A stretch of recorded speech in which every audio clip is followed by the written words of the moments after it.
Hey guys, it's Melissa. So today I wanted to talk to you about when grief grabs you. I was inspired to do this podcast by one of my listeners, Ginger, and I hope that she does not mind me talking about her, but she put a message on my podcast, and I've also talked to her in the past, and I know that she is going through the grieving process after losing a beloved sister. And I thought that maybe doing a podcast like this would be helpful to her.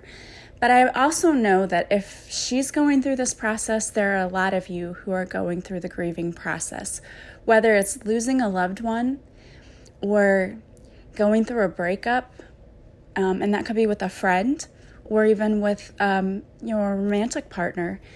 But many of us are going through this grief process for one reason or another.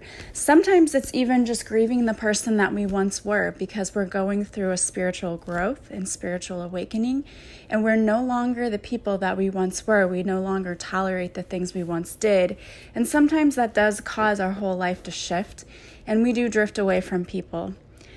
So, in talking about grief, there's one thing that I want you to understand.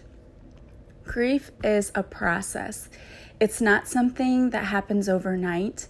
And there are so many people who think that they're doing you a favor by telling you that you need to get over it already, or just move on with your life, or just think about all the things you do have.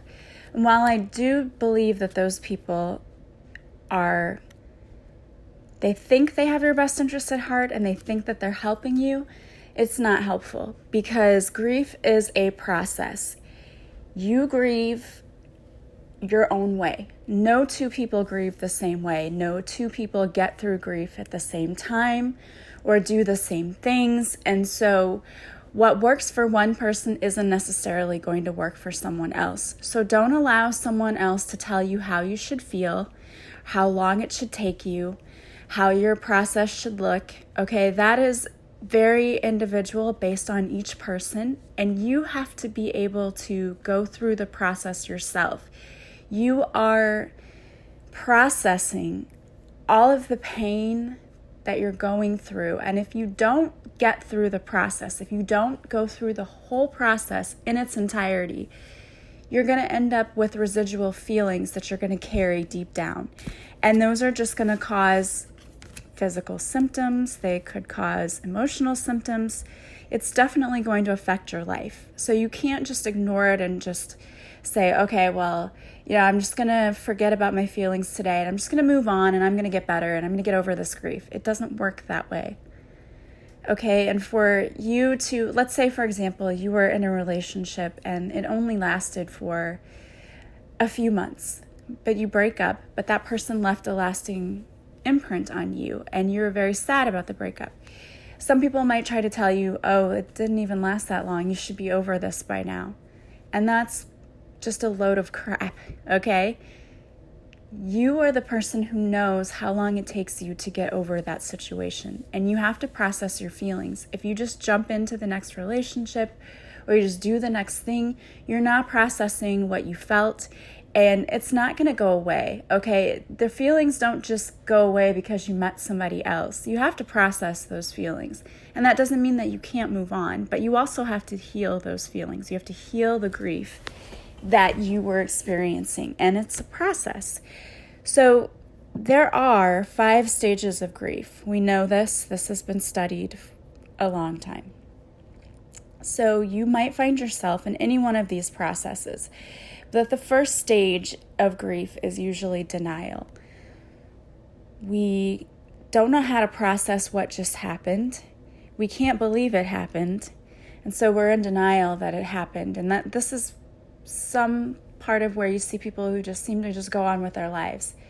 Well, they're not really just going on with their lives. They're sort of in denial of what's happening. So that's kind of the first initial stage. The second stage is anger. So you may feel very angry about what happened. Like you don't understand why someone was taken so young or why they had to suffer.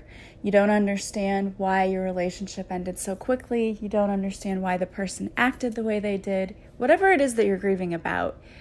And anger is a part of that because You may wonder, why did God allow this to happen? I mean, that's a very common question. And I totally understand that, especially if you are watching a loved one suffer a slow and painful death. That is horrible. It's an awful thing. And I totally understand that. And it would be very easy to ask and to question God, why did you allow this to happen? Or where were you? We prayed our hearts out for this person. Where were you? Why didn't you hear our prayers? Right? That's a very common thing to ask.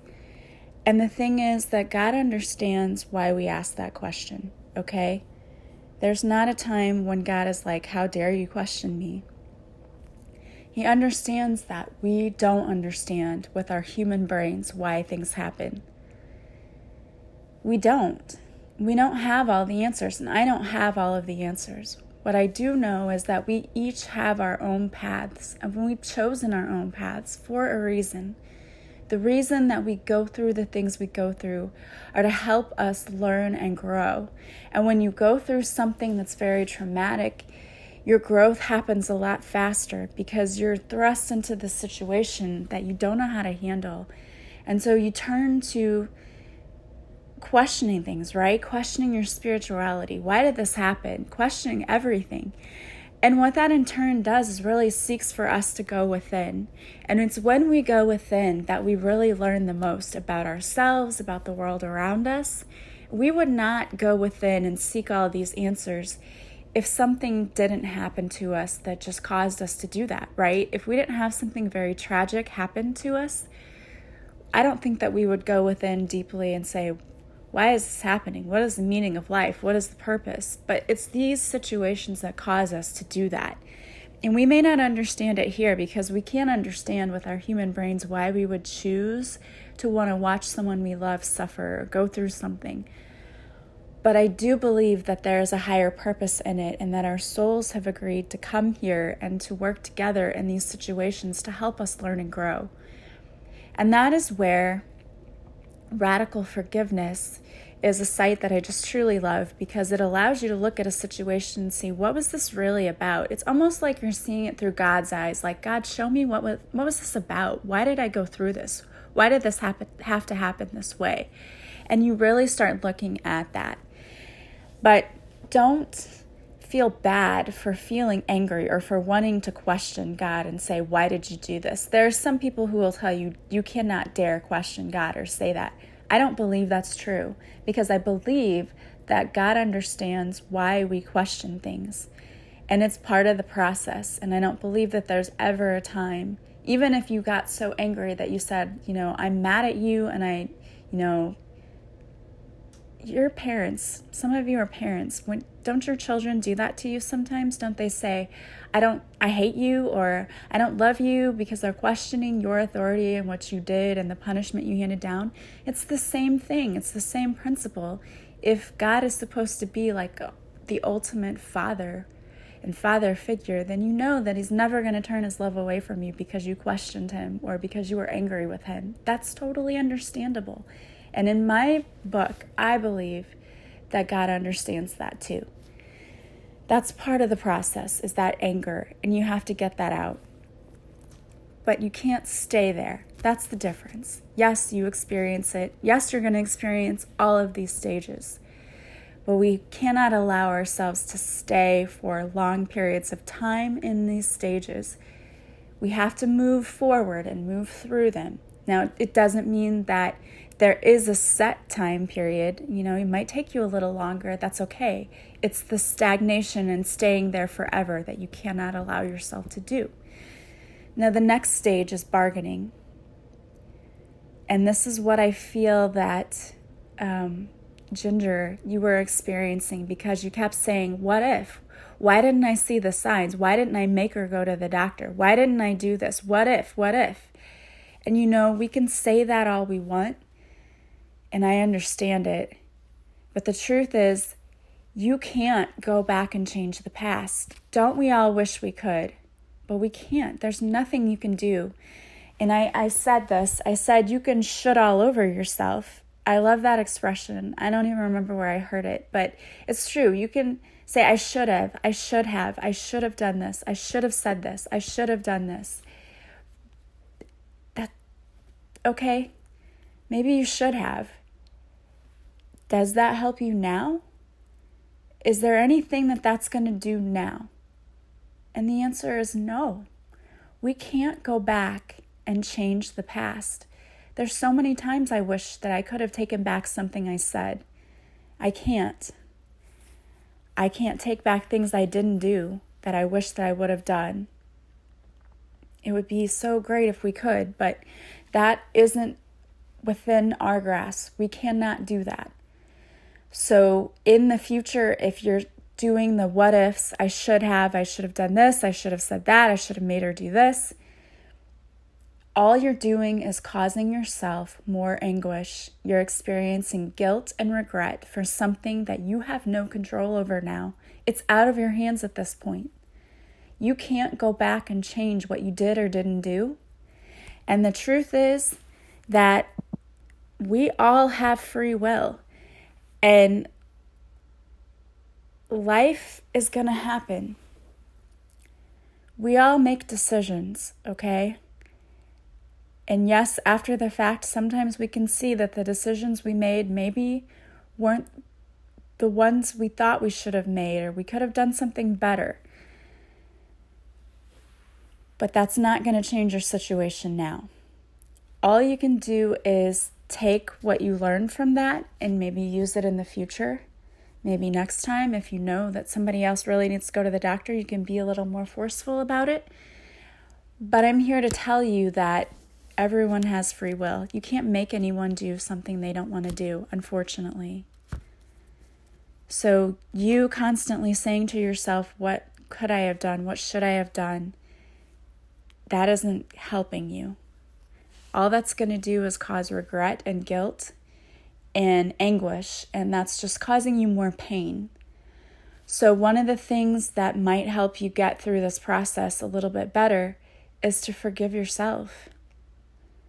Maybe you need to forgive yourself for thinking that you should have been able to do something. And maybe you could have done something. I don't know. I mean, we don't know that. We never know. I mean, that's the thing in life. We always have decisions and we have choices. We don't know what the outcome will be. And it's always up in the air. But dwelling on that now isn't going to do anything useful for you. So maybe you need to forgive yourself and let go of the burden that you're feeling, like maybe you could have prevented something from happening. You have to let it go. So going through this radical forgiveness process, and I will put the link to this website in my podcast description. You can go there, you can download the free worksheets and fill them out, go through the process. It's healing. It's helpful. I promise you it is. Most of us really don't realize that we need to forgive ourselves as much as we need to forgive others. The next stage is depression. This is totally understandable. If you don't feel like getting up, you don't feel like going out, and you know what? It's a process. No one can tell you how long you're going to be in that state. But there are things you can do to try to move through that as well. And we're going to talk about the things you can do to move through this process a little easier after I go through the stages. And then finally, the last stage is acceptance. Okay, we may not like what happened, but we can make peace with it, and we can understand that this is the way it is now, and finding balance in this is our life now. Doesn't mean that you'll ever truly say, I'm happy that this happened. No, that's not what it means. It just means that I accept it. And I know that I have to go on now and I have to live now where this person is missing. And even though it's not what you wanted, you can still move through life. And I know that for some of you, the pain is so raw and so new that you're thinking, how could I ever get over this? I totally understand that. I get that. And I'm telling you, that it's a process and it's not going to be an instant thing. You're going to have to move through this. So what can you do to help you move through this process easier? One thing is you need to make sure that you get lots of rest, okay? Whether it's taking naps during the day or just taking breaks at work or making yourself a cup of hot tea, taking a walk, something that just makes you feel even a little bit better. Make sure that you're doing that plenty throughout the day. If you're finding it hard to just do anything in your life, like trying to restructure your life or get through it, try to make some lists to help you figure out what are the things that I need to do to get through my day and that I can concentrate on to help me get back into this normalcy somewhat. You need to cry. You need to get your emotions out, okay? Sometimes at night, I will just run a hot bath. Like if I've had a particularly hard time with something after the loss of a loved one or even the loss of a relationship, whatever, I just take a hot bath at night and I listen to music that kind of speaks to me. And, we all have songs that really speak to us. And I just have a good old-fashioned cry. And that helps me feel better. It gets out that emotional release. It's healthy. You have to get it out. Talk to a friend. If there's someone who's willing to listen to you and you feel like you need to talk out your emotions, do it. If anyone is a friend of mine, if they feel like they need to really hash something out, they can call me any time of day or night, and they know that. Write. Journaling is such a healing process. You can take a few minutes each day and journal out what you're thinking, how your thought process is going as you're moving through this process. Journal. I say write a lot. Sometimes when we write, I know Ginger is doing a blog. That can be a way to help you heal and move through this process. Writing a book. Sometimes we have stories to tell that might help others, and it helps you in the process. Writing is very cathartic, so get it out. Exercise, just going for a walk in nature helps get us grounded and helps us clear our heads and get refocused. So making sure you just take a 20-minute walk each day. Get your steps in with your Fitbit. Ask for help when you need it. If you just feel like, I just can't today, and I know I have to get groceries and I can't do it, maybe calling someone and saying, hey, can you help me with this? There's so many great resources out there now. You can order groceries online. I know our local Walmart has pickup, so maybe go place an order online and see if somebody would go pick it up for you. There are a lot of people who are willing to reach out and help you if you need it. Make sure you're also eating. Okay, some people, when they get depressed, they just don't want to eat. Make yourself eat, even if it's just small meals throughout the day, 4 to 5 small meals. Make sure you're drinking lots of water and staying hydrated. Breathe, okay? Breathing is something you can do that can help you center yourself. When you're feeling a particularly emotional day or grief just hits you in a wave, take a moment and just breathe. Okay, bring yourself back to this centered space of peace. Imagine that there's a bright white light flowing down through your body. And as it is, it's bringing you back into this centered space of peace. Make sure that you're meditating just 5 minutes, even less, in the morning and in the evening before you go to bed can help you clear your mind and help you center yourself again. And it does a world of good. Laugh. Okay, laughter is the best medicine is true. Maybe if you're trying to grieve the loss of a loved one, get together with people and tell stories about that person and laugh about the good times you used to have. It can make you feel better. And, believe me or not, I believe when we get together and we're telling stories and we're laughing and we're including that person, most of the time they're with you there in spirit, laughing right along with you. That's when they want to be around us the most. Make sure that you're showing gratitude for all the things you have. I know you feel like you lost a lot, but you still have a lot too. So showing gratitude every day before you even open your eyes. What are you thankful for? Making sure that you are getting plenty of rest and sleep. and just take things at your own pace. So all of these things are helpful ways to help you get through the stages of grief. And if you really, really feel like you're not able to move through it, seek professional help. There's so many people out there, and it doesn't even have to be a traditional counselor, okay? I consider myself to be a counselor, a spiritual counselor. You can just book a session. Sometimes even just talking to someone, getting that out helps.